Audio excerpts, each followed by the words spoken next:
I died with my eyes open. That's how I saw my wife Emma holding my brother's hand at my hospital bedside. That's how I heard her whisper, "How long before we can be together?" My own brother made my life hell for years, always competing, always taking what was mine. But this, getting my wife pregnant while I fought for my life, I trusted them both with everything. They planned to take my company, my money, even my unborn child that wasn't really mine. They laughed about it when they thought I couldn't hear. They celebrated my sickness, but fate gave me a second chance. I woke up 5 years earlier with all my memories intact. This time I would see the signs. This time revenge would be mine. I died on a Tuesday. The white hospital ceiling was the last thing I saw as the beeping of machines slowed. My body was failing, but my mind remained sharp enough to witness one final betrayal. Through heavy eyelids, I watched my wife Emma squeeze my brother David's hand, their fingers intertwining in a way that spoke of intimacy beyond family comfort. "How long before we can be together?" she whispered, thinking I could no longer hear. David looked at her with eyes that should have been grieving for his dying brother. Instead, they held anticipation. "The doctor said it won't be long now, a few hours at most." They didn't wait for me to die before planning their future. The pain of that knowledge hurt worse than the cancer eating through my body. I wanted to scream to confront them, but my voice was gone, my strength depleted. All I could do was sink deeper into darkness as my heart monitor flatlined. Then came the impossible. I gasped awake in my old apartment 5 years earlier. Sunlight streamed through blinds I hadn't owned since before I met Emma. My phone showed a date that couldn't be real, March 15, 2020. My hands were strong again, my body healthy. The calendar on my wall marked an investor meeting that in my memory had happened 5 years ago. I staggered to the bathroom, staring at my reflection. 32 years old again. No cancer, no wedding ring, no betrayal yet. For 3 days, I barely left my apartment, trying to make sense of what had happened. Had the hospital scene been a nightmare, a premonition, or had I actually died and been given a second chance? Whatever the explanation, I knew what I had seen. My wife and brother waiting for me to die so they could be together. When I finally emerged, I approached my life with surgical precision. The tech startup I had built with David was just beginning to gain traction in this timeline. Last time I had trusted him with equal control, believing brotherhood meant loyalty. That trust had cost me everything. This time would be different. I restructured the company before our first major funding round, ensuring my position as majority shareholder with irrevocable control. David noticed the change but said nothing directly. He smiled, the same smile I now recognized as the one he'd worn at my hospital bed. "Big changes to the partnership agreement, Ethan," he said, sliding the signed papers back to me. "Protecting yourself from something?" I matched his smile with one of my own. "Just being prudent. The stakes are higher now." 6 months into my second chance, I met Emma again. It happened exactly as before at the charity gala where David had originally introduced us. She wore the same red dress, laughed at the same jokes, and looked at me with the same calculated interest when she learned about my company's valuation. "David has told me so much about you," she said, extending her hand. "I've been dying to meet the genius behind Horizon Tech." Dying. The word choice sent a chill through me. Yet despite knowing what she would become, I felt the same magnetic pull toward her. The attraction hadn't diminished with my knowledge of the future.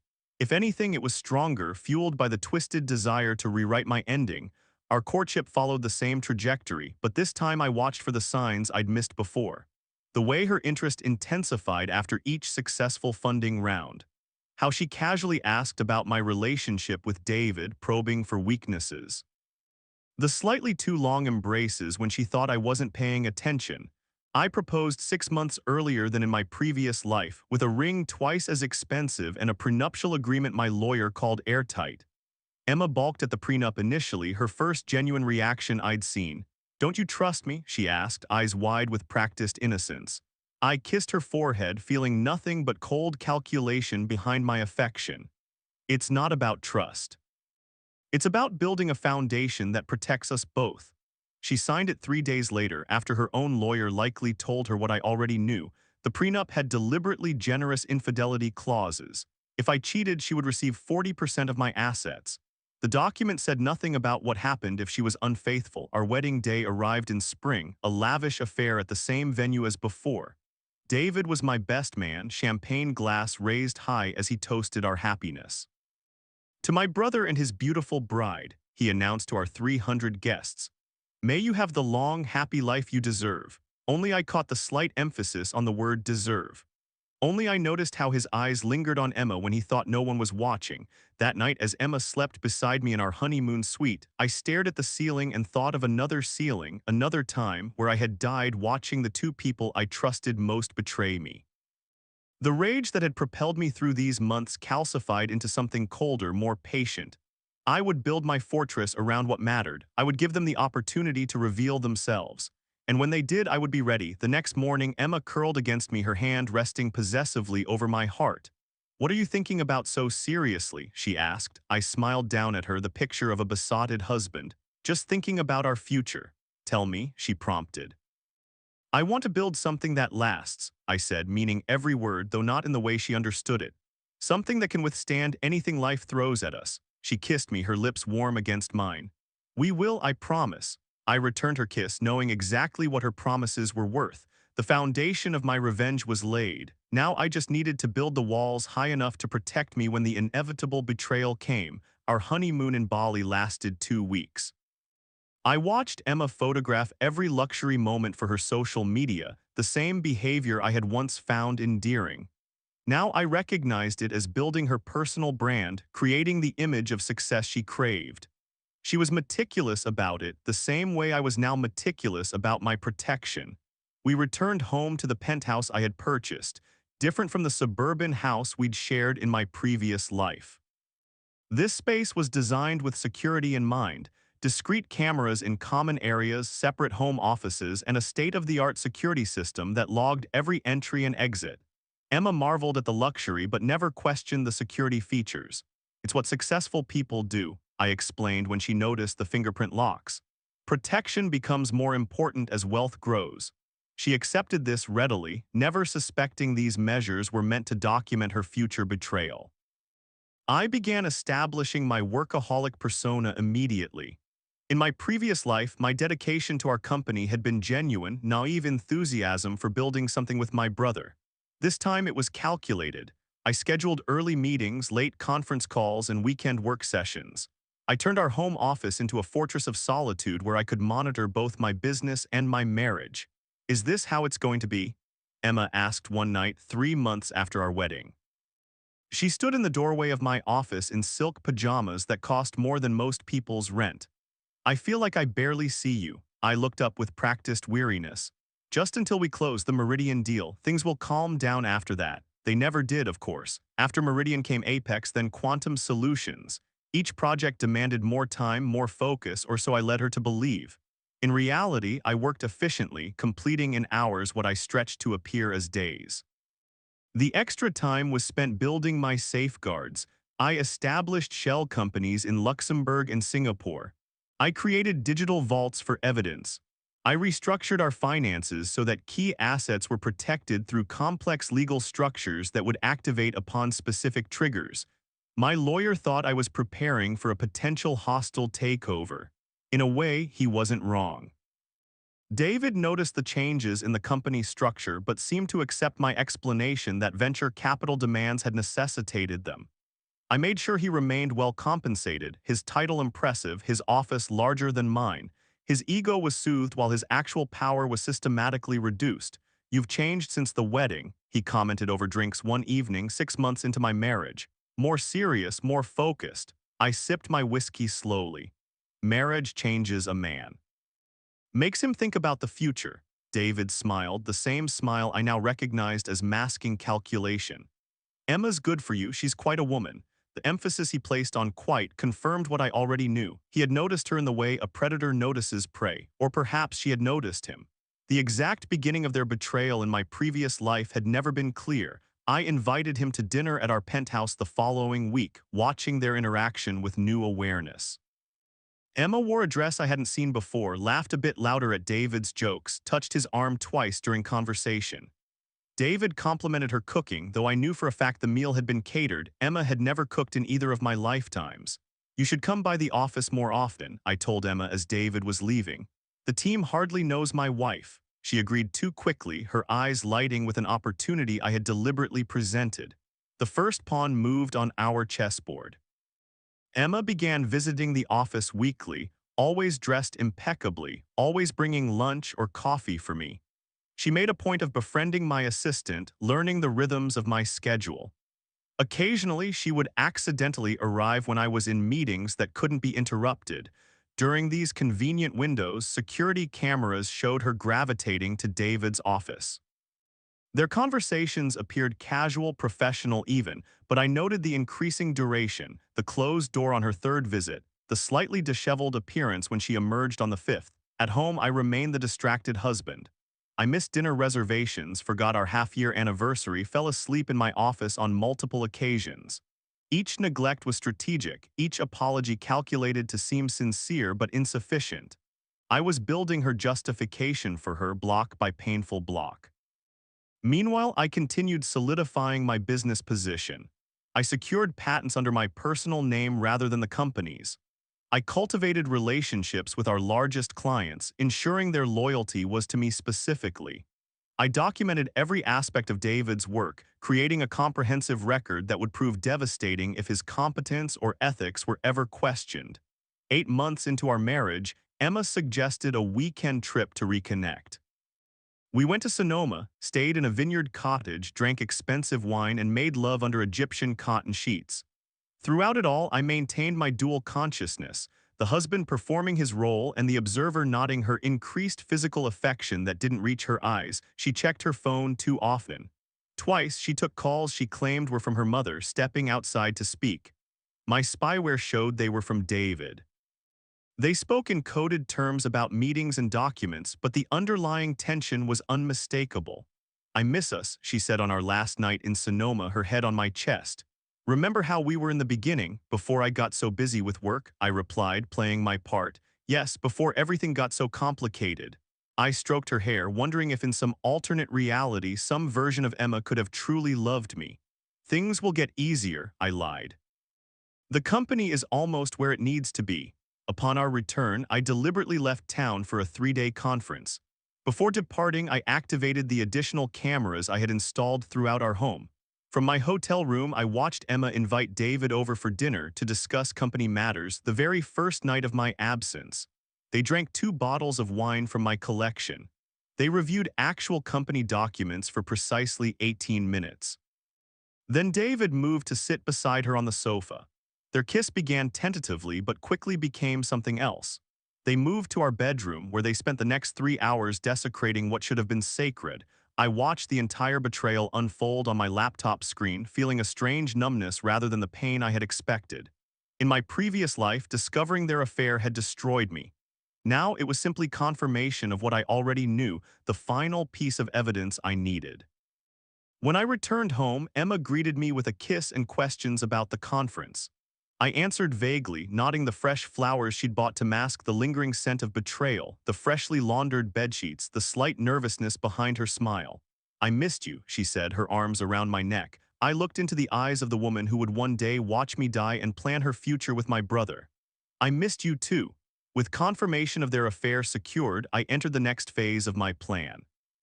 I established a routine of predictable absences, giving them ample opportunity to continue their betrayal under the watchful eyes of my hidden cameras.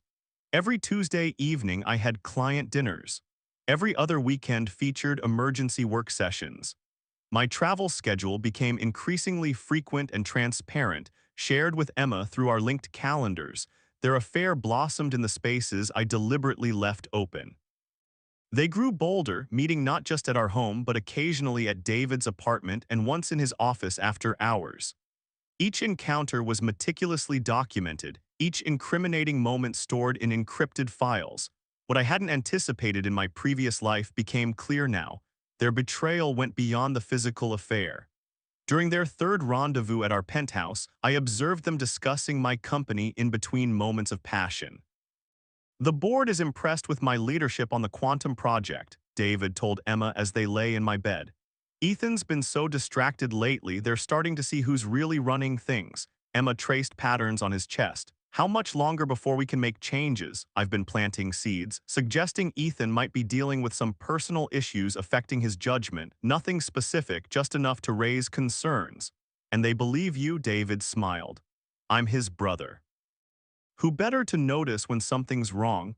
Their conversation confirmed what I had suspected. David wasn't just taking my wife, he was positioning himself to take my company. In my previous life, his betrayal had been complete. After my death, he had assumed control of Horizon Tech, using his position as my brother and the sympathy it garnered to edge out other executives. I increased my surveillance, adding recording devices to my office and David's. The evidence mounted. David was meeting privately with board members, expressing concerns about my leadership. He was altering reports to minimize my contributions while emphasizing his own. He was, in essence, laying groundwork for a coup. Emma played her role perfectly, becoming increasingly involved in company social events, charming board members and key investors. She cultivated relationships with their wives, hosted dinner parties when I was unavoidably detained. She was building her position as the supportive wife concerned about her workaholic husband, subtly reinforcing David's narrative that I was becoming unstable. At home, she maintained the facade of our marriage. She still kissed me good morning, still asked about my day, still performed her wifely duties on the occasions I was home. But there was a mechanical quality to her affection now, a performance rather than genuine feeling. Once after making love, I caught her checking her phone while she thought I was asleep. She was texting David. He suspects nothing, her message read. Everything going according to plan. I wanted to confront them then, to end the charade and watch their faces as their plotting crumbled. But the timing wasn't right. I needed more than evidence of an affair and corporate manipulation. I needed to understand the full scope of their betrayal before I could dismantle it completely. That opportunity came 3 months into their affair, during a company strategy weekend at Lake Tahoe. All executives and their spouses were invited to a luxury resort to discuss Horizon Tech's 5-year plan. I deliberately scheduled myself for a presentation that would occupy most of Saturday afternoon, giving Emma and David ample opportunity to meet. They chose his cabin, believing the isolated location offered privacy. My surveillance system, installed the previous day, captured their entire conversation. "What if the board doesn't agree?" Emma asked, sprawled across his bed. "What if they stay loyal to Ethan?" David laughed. "The loyalty clause in the shareholder agreement is our ace. If Ethan is found to be mentally unfit or acting against company interests, control transfers to me as co-founder. The medical reports will support our case." "What medical reports?" "The ones showing his increasingly erratic behavior. The ones documenting his apparent mental decline. The ones we'll have created." Emma sat up. "Isn't that illegal?" "Not if we have a sympathetic doctor, and we do. Dr. Mercer owes me a favor. Once the paperwork is filed, the board will have no choice but to support the transition. It's all perfectly legal. And then Horizon becomes mine. We sell off the less profitable divisions, focus on government contracts, and take the company public. The valuation will triple within 18 months. And us?" Emma's voice held a vulnerability I'd never heard before. David pulled her close. "We wait an appropriate time after Ethan's unfortunate breakdown. Then we can be together properly. No more sneaking around." Their plot was more sinister than I had imagined. They weren't just waiting for me to die this time. They were planning to declare me mentally unfit, to fabricate medical evidence that would strip me of my company and potentially my freedom. The same doctor who had attended my deathbed in my previous life was now conspiring to certify my mental incompetence. I left the resort early, claiming a migraine. In truth, I needed space to process the depth of their treachery and to accelerate my counterplan. The next week, I quietly contacted 3 independent psychiatrists, underwent comprehensive evaluations, and secured notarized documents attesting to my excellent mental health. I transferred these records to my lawyer with instructions to open them only under specific circumstances. Next, I engaged a different medical specialist to document my current physical health, creating a baseline that would make any sudden claims of decline suspicious. These records too were secured with my legal team. I moved significant company intellectual property into segregated holdings that only I could access. I updated my will, removing David as beneficiary and executor. I adjusted the company's disaster recovery protocols to ensure operations would continue under the leadership of our CFO, not David, in the event of my incapacitation. As I methodically dismantled their plot, I continued to play the role of oblivious husband and distracted CEO. I allowed David more visibility in client meetings. I accidentally missed important presentations. I displayed occasional forgetfulness in board discussions, just enough to support the narrative David was creating, while ensuring every actual decision I made was documented and unassailable. One evening, as Emma and I shared a rare dinner together, she asked about my health with practiced concern. "You seem tired lately," she said, reaching for my hand across the table. "Have you thought about seeing someone? A doctor, maybe?" The moment was so perfectly calculated, so precisely what their plan required, that I nearly revealed everything. I looked into her eyes, searching for any flicker of the woman I had once loved, any hint of regret for her betrayal. "Do I seem unwell to you?" I asked, watching her face carefully. She hesitated, just long enough to compose her response. "Not unwell exactly, just not yourself. David mentioned you've been forgetting things at work, important things." And there it was, the confirmation that their plan was proceeding exactly as David had outlined. They were building their case piece by methodical piece. "Maybe you're right," I conceded, squeezing her hand. "I'll make an appointment," she smiled, relief evident in her expression. "I could recommend someone. A colleague of my friend mentioned a Dr. Mercer, supposedly excellent." "Dr. Mercer," I repeated, as though considering it. "I'll look into him." That night, as she slept beside me, I allowed myself to feel the full weight of what was happening. In my previous life, I had died watching them plan their future over my hospital bed. In this one, they were orchestrating my professional demise with the same cold calculation. The difference was, this time I saw them coming. 2 weeks after Emma recommended Dr. Mercer, I received the news I had been waiting for. I was in my home office reviewing contracts when Emma appeared in the doorway, her face flushed with excitement she was trying to contain. "Ethan," she said, her voice carefully modulated to sound nervous rather than thrilled. "Can we talk for a minute?" I saved my document and turned to her with practiced attentiveness. "Of course, what is it?" She sat on the edge of the chair across from my desk, her hands clasped together as though in prayer. "I wasn't sure how to tell you this, with how busy you've been lately and everything that's going on at work." I waited, watching her performance unfold. "I'm pregnant." Her eyes searched mine for a reaction. "We're going to have a baby." In my previous life, this moment had been one of pure joy. I had swept her into my arms, talking excitedly about nursery colors and baby names. I had been blind to the timing, blind to the mathematical impossibility given my frequent absences. This time I knew exactly what this announcement meant. I manufactured a smile and moved around the desk to embrace her. "That's wonderful news," I said, holding her close enough to feel her heart racing. "How far along?" "About 6 weeks," she replied, the lie coming easily. "I wanted to be sure before I told you. 6 weeks. During that time I had been in Tokyo for 8 days and New York for 5. The remaining days had featured late nights at the office, all documented in my security logs. The child could not possibly be mine, a fact Emma had to know. "We should celebrate," I said, stepping back to look at her.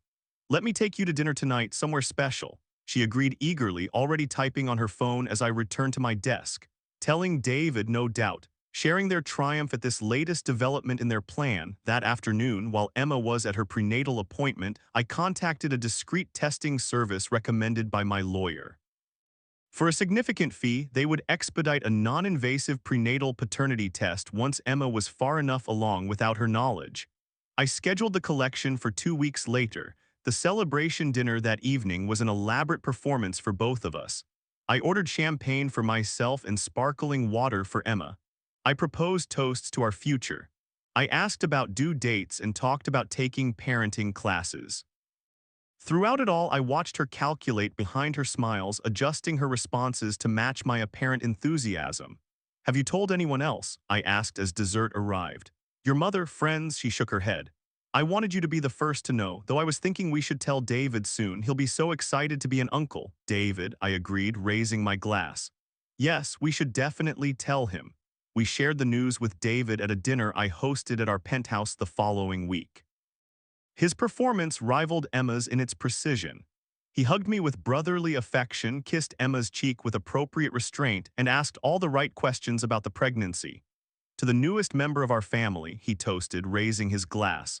Only I caught the slight emphasis on our, the momentary glance between him and Emma. After dinner, when Emma excused herself to make coffee, David clapped me on the shoulder. This changes everything, doesn't it? Being responsible for a new life.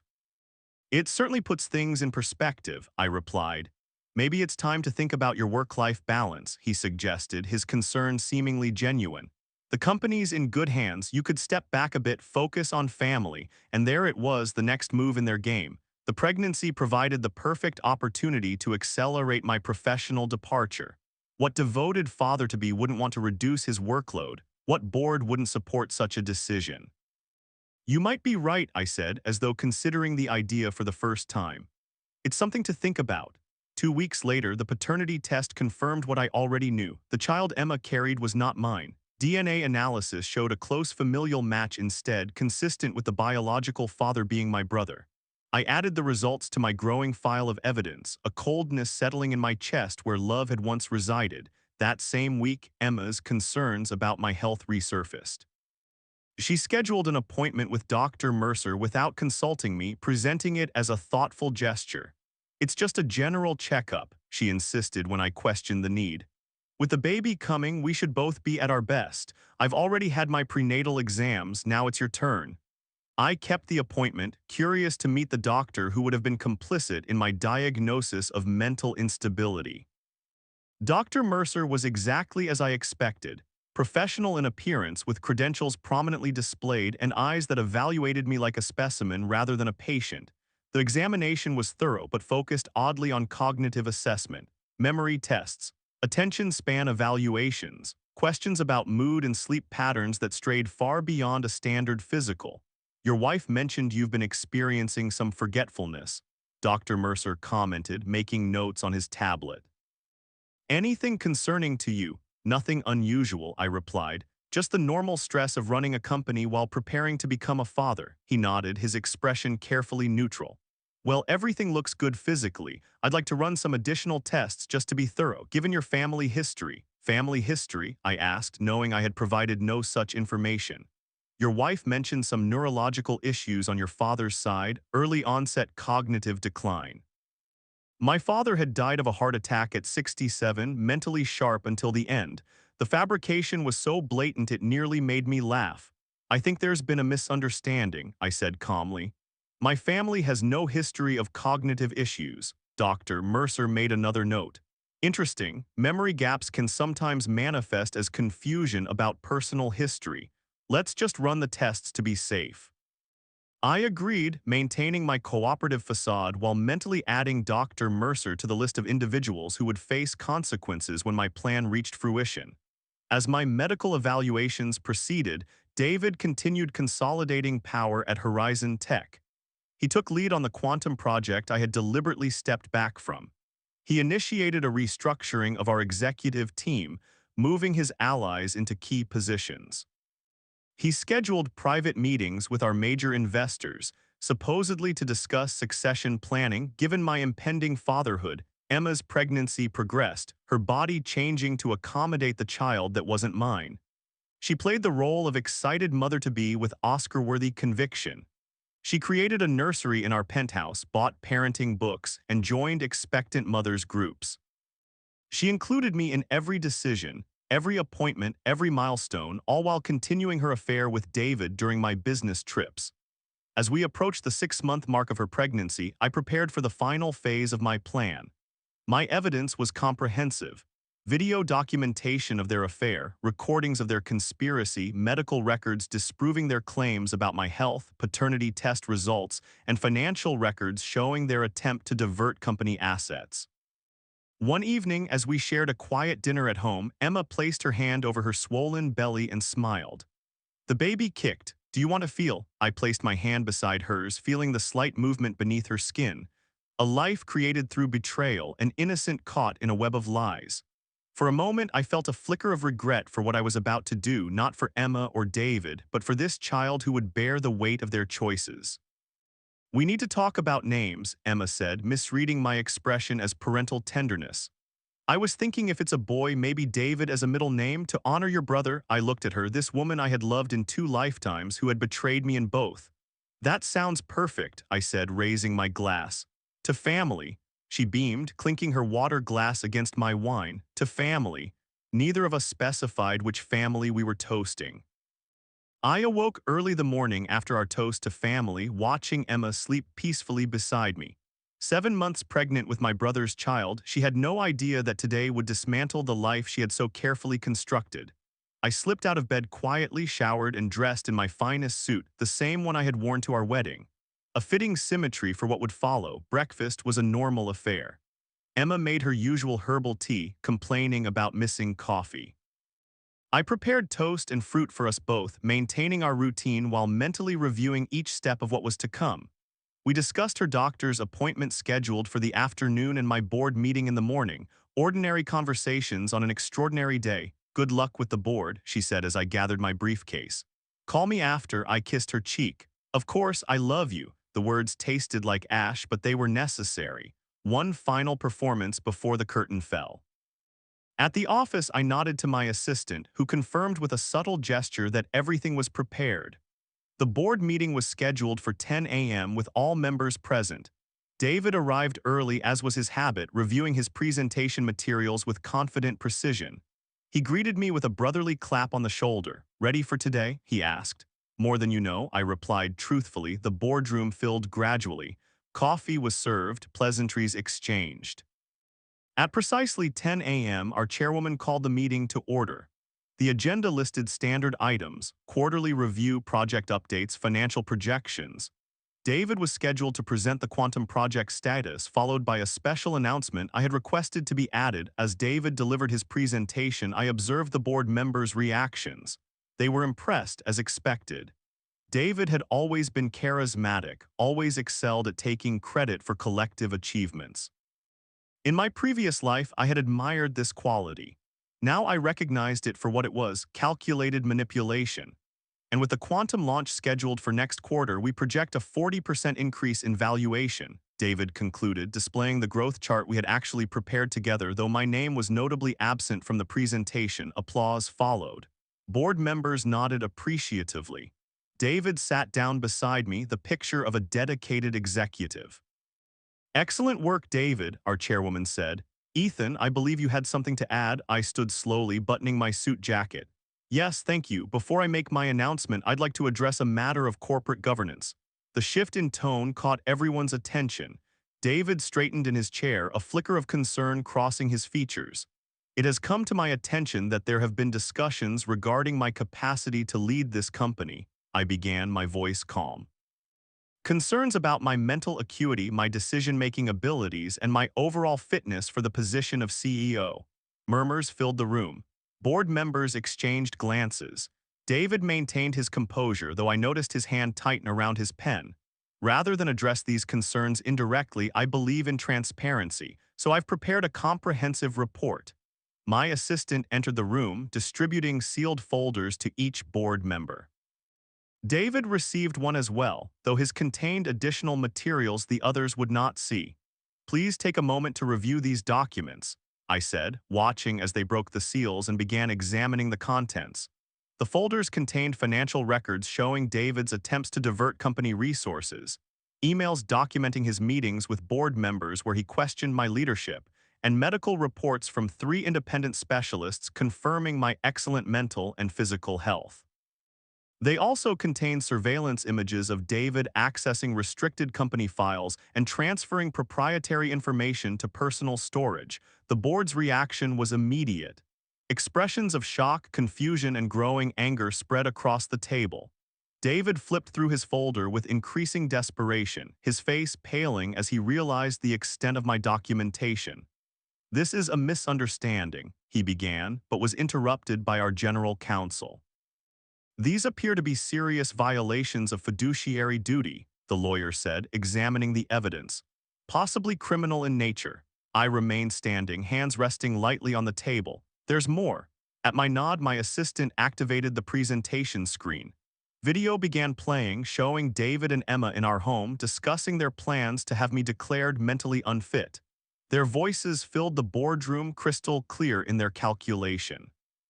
"Once the paperwork is filed, the board will have no choice but to support the transition," David's recorded voice declared. "Then Horizon becomes mine." I stopped the video before their more personal conversations could play. There was no need for that level of humiliation in this forum. The corporate betrayal was sufficient, David stood abruptly. This is an invasion of privacy, illegal surveillance, you can't use this. Actually, our general counsel interjected, surveillance of company property and protection of corporate interests is explicitly permitted in our security protocols.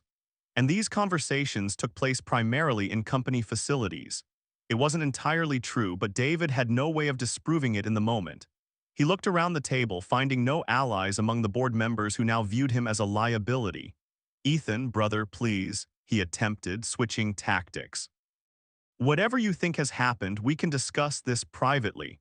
I finally turned to face him directly. We're beyond private discussions, David. Your actions have forced this into the open. The chairwoman cleared her throat. In light of this evidence, I move that we suspend David Pearson from all duties effective immediately pending a full investigation. The motion passed unanimously. Security was called and David was escorted from the building. His final look at me contained all the hatred and betrayal he felt, mirroring perfectly what I had experienced in my previous life.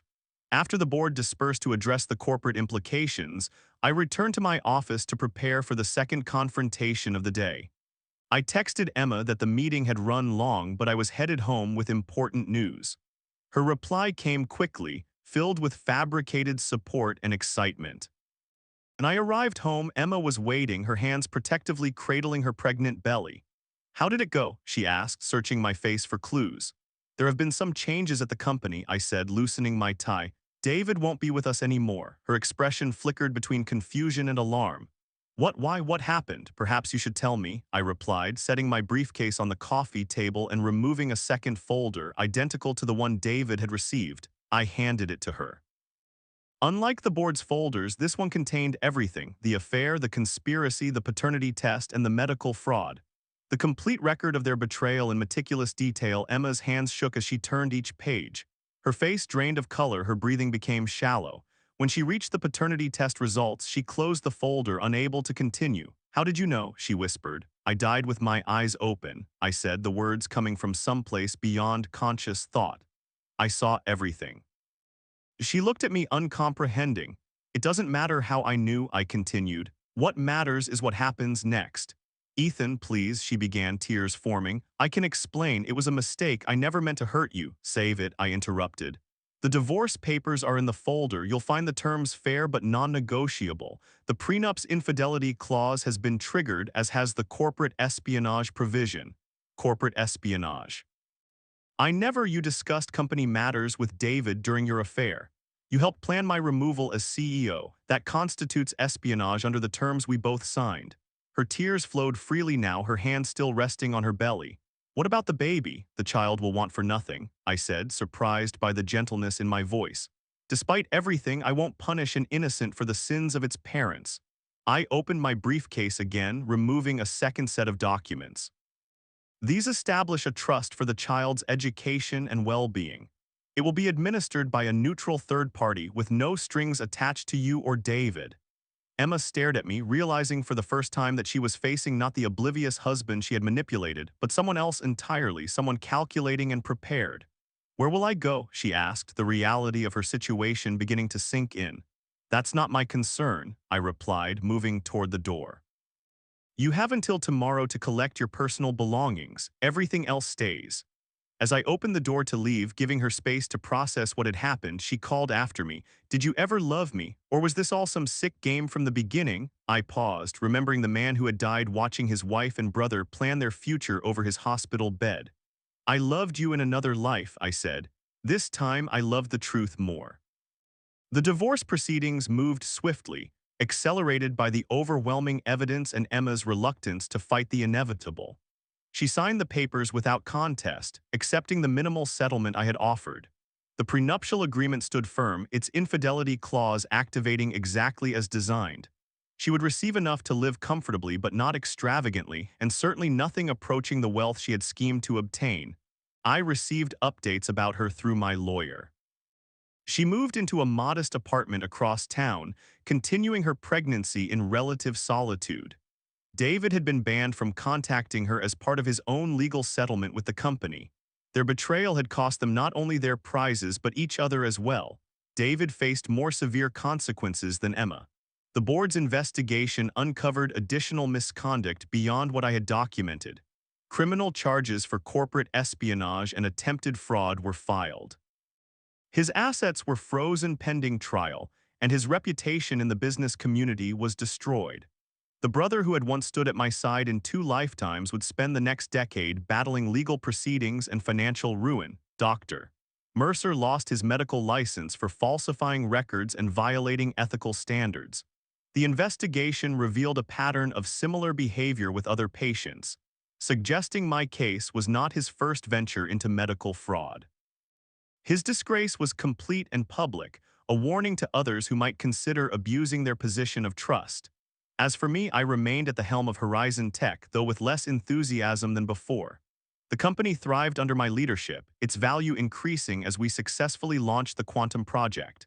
The board, now acutely aware of what they had nearly lost through manipulation, supported my decisions without reservation. My position was stronger than ever, my control absolute. Yet success brought little satisfaction. The victory I had engineered felt hollow, a perfect revenge that left me empty rather than fulfilled. I had won every battle, foreseen every move, and emerged unscathed from what would have destroyed me in my previous life. But the cost had been my humanity. 3 months after the divorce, I sold the penthouse. Too many ghosts lingered in those carefully designed rooms, too many memories of calculated betrayal and cold planning. I purchased a house by the ocean, a place with no history, no surveillance cameras, no ghosts. For the first time since my rebirth, I allowed myself to exist without constant vigilance. It was there, walking along the beach one morning, that I received the call from my lawyer. Emma had given birth to a boy, healthy, 7 pounds 3 ounces. She had named him James after her grandfather, not David as originally planned. The trust I had established was now active, providing for the child's needs while protecting the funds from misuse.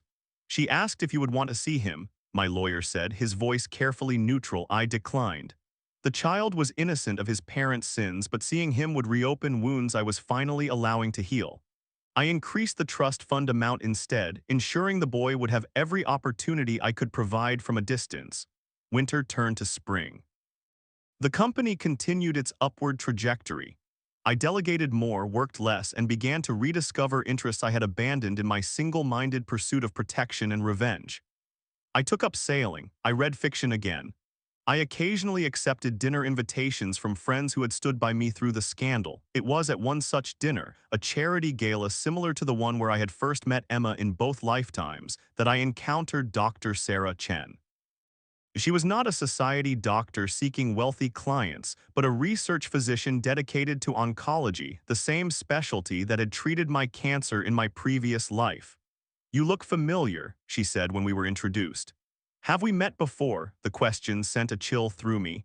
In my first life, Dr. Chen had been part of the team that had diagnosed my terminal condition. She had been present in the hospital room during my final moments, had witnessed Emma and David's betrayal, though she likely hadn't understood what she was seeing. "I don't think so," I replied, studying her face. "I would remember," she smiled, a genuine expression unlike the calculated smiles I had grown accustomed to from Emma. "Perhaps in another life then." The phrase struck me like a physical blow. "Do you believe in that sort of thing, other lives?" "I'm a scientist," she said, accepting a champagne flute from a passing waiter.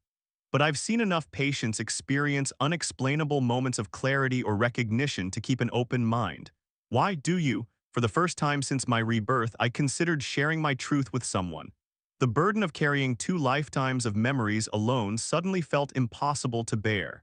"Sometimes I feel like I've lived before," I said carefully. "Like I've already made certain mistakes and been given a chance to correct them." She didn't laugh or dismiss me as I expected. Instead, she considered my words with the same thoughtfulness I imagined she gave to medical mysteries. "And have you corrected the mistakes?" I thought of Emma and David, of the perfectly executed revenge that had left me victorious but hollow. "Yes and no. I avoided the worst outcomes, but I'm not sure I've found better ones."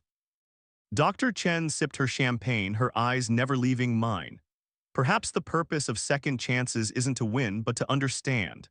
The insight struck deeper than she could know.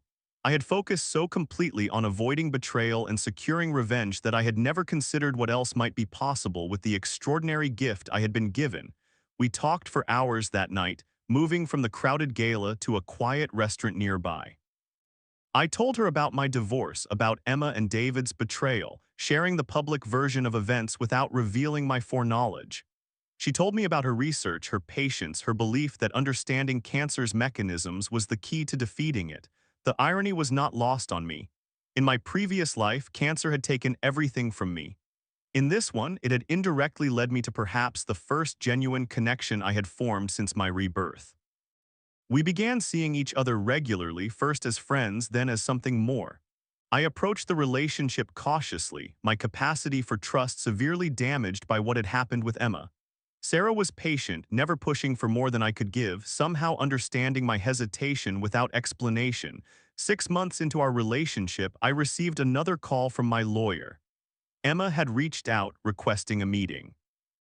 She wanted to thank me in person for the trust fund, to apologize face-to-face for what she had done. "What do you think?" I asked Sarah that evening as we watched the sunset from my deck. "Do you need her apology?" she asked simply. I considered the question. The man who had died in that hospital bed might have needed it desperately. The man who had engineered the perfect revenge had no use for it. But the man I was trying to become, the one sitting beside Sarah watching the ocean fade to darkness. No, I realized, I don't need anything from her anymore. I declined the meeting but sent a brief message through my lawyer. I forgave her, not for her sake but for my own. The forgiveness wasn't about excusing what she had done but about releasing the hold it had on me. The revenge had been necessary, but clinging to it was not. A year to the day after my rebirth, I took Sarah to dinner at the restaurant where Emma had told me she was pregnant. A deliberate choice, an exorcism of sorts. "Do I know you?" Sarah asked suddenly, pausing with her wine glass halfway to her lips. "What do you mean?" "Sometimes when you look at me, it's like you're seeing someone you've known for years, someone you lost." The observation was eerily accurate.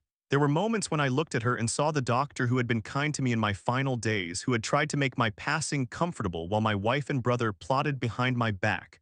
"Maybe you remind me of someone," I said carefully. She set down her glass. "Someone you knew in that other life you sometimes hint at." I met her gaze, suddenly tired of half-truths. "Would you think I was crazy if I told you I died once, that I watched my wife and brother betray me as I lay dying and then somehow woke up years earlier with a chance to prevent it all?" I expected her to laugh, to back away, to question my sanity. Instead, she reached across the table and took my hand. "I would think," she said slowly, "that some experiences are so traumatic our minds create elaborate frameworks to process them.